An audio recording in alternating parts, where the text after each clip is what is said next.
Listen to me right now. There's something deep inside of you whispering, "I'm not waiting on Washington to fix my life." There's something in you saying loud and clear, "I'm not watching the stock market or the news to decide my future.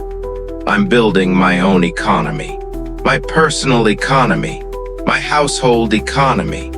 There's a voice inside of you that already knows the most reliable hand you'll ever shake is the one attached to your own arm, the one at the end of your own hustle. There's something in you that refuses to settle for the bottom, because the bottom is overcrowded. The top has plenty of room if you're willing to climb. You are not average. You are not ordinary. You have greatness wrapped up inside of you right now, and it's screaming to come out.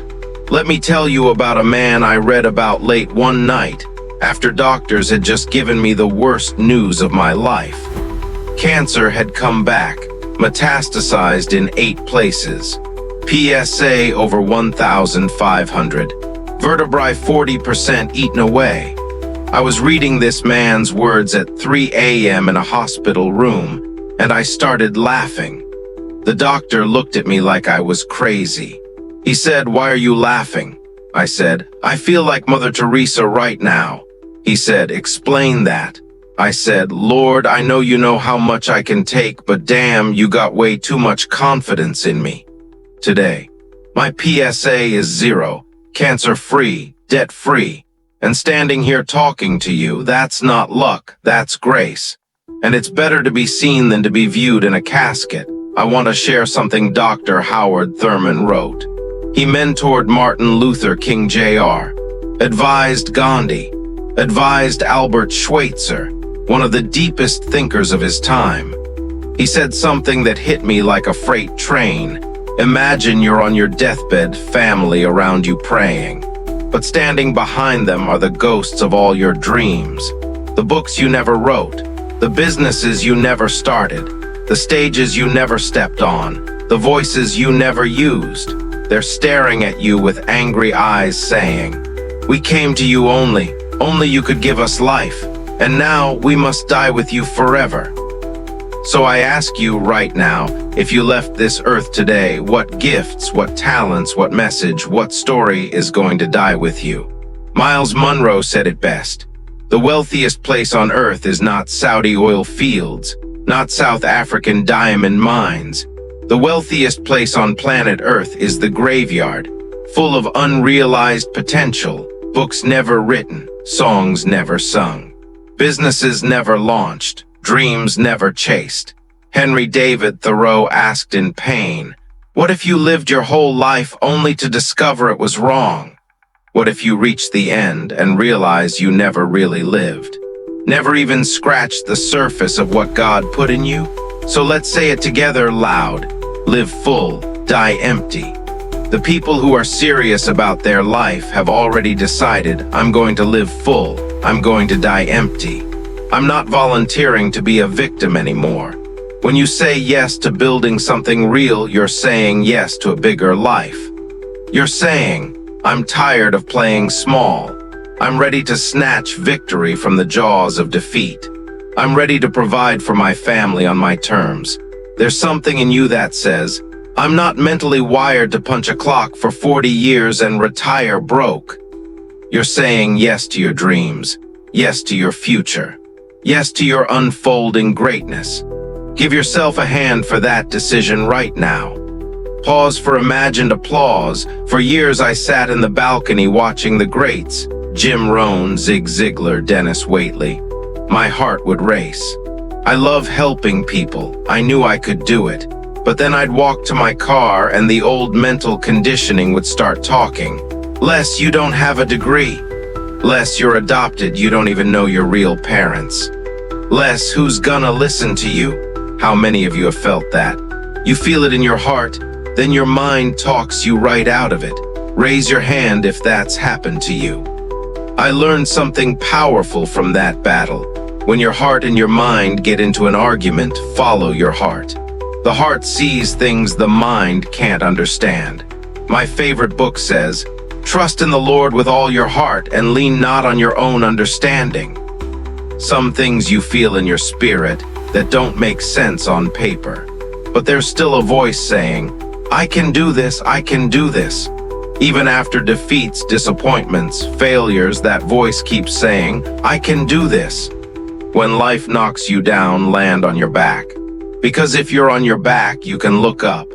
And if you can look up, you can get up. I can do this. I can do this. Most people won't even participate in their own rescue. That's the hardest truth I ever learned. You can hand someone a ladder, a map, a vehicle, training, support, and they still won't climb. Don't take it personal when they say no. They're not saying no to you. They're saying no to themselves. They're saying no to a bigger life. Some people suffer from possibility blindness. They literally cannot see themselves winning. This is hard work. H-A-R-D and H-E-A-R-T, you gotta make no your vitamin. You gotta fail your way to success. You gotta be relentless. A setback is only a setup for a comeback. It takes courage to keep dialing after rejection. It takes courage when bills are screaming and family says, another scheme? But courage is not the absence of fear. Courage is doing it scared. I didn't have courage for years. I was terrified of rejection, inferiority complex, no degree, adopted, all the stories I told myself. But I learned. If you do what's easy, complain, blame, quit, your life stays hard. If you do what's hard, prospect daily, follow up, improve, believe, your life gets easier. Anybody can complain. Very few people will keep coming back after no. Dr. Thurman said, there's something in each of you waiting to hear the voice of the genuine in yourself. That's the only guide you'll ever need. If you ignore it, your whole life you'll be dancing on strings somebody else pulls. You showed up today because something in you said, I'm pulling my own strings from now on. Give yourself a hand for that. I grew up in Miami, adopted, labeled, educable, mentally retarded, held back twice, special ed till 11th grade. But one teacher, Lyra Washington, changed everything. He said 5 words that rewired my brain. Someone's opinion of you does not have to become your reality. That one sentence interrupted the lie I was living. Words can destroy you, or words can rebuild you. Choose the words you listen to very carefully. Today I train speakers how to tell their story, how to interrupt other people's limiting stories, how to create experiences that change lives. Information alone won't do it. You must create a significant emotional event. My vision now? Train 77 speakers who can speak to the world, who can multiply voices of hope, who can help people pull their own strings. Because the world is hurting. Hopelessness is killing more people than accidents. And a voice, your voice, can interrupt that darkness. Every day I speak to myself. I am cancer-free, I am debt-free, I am drama-free.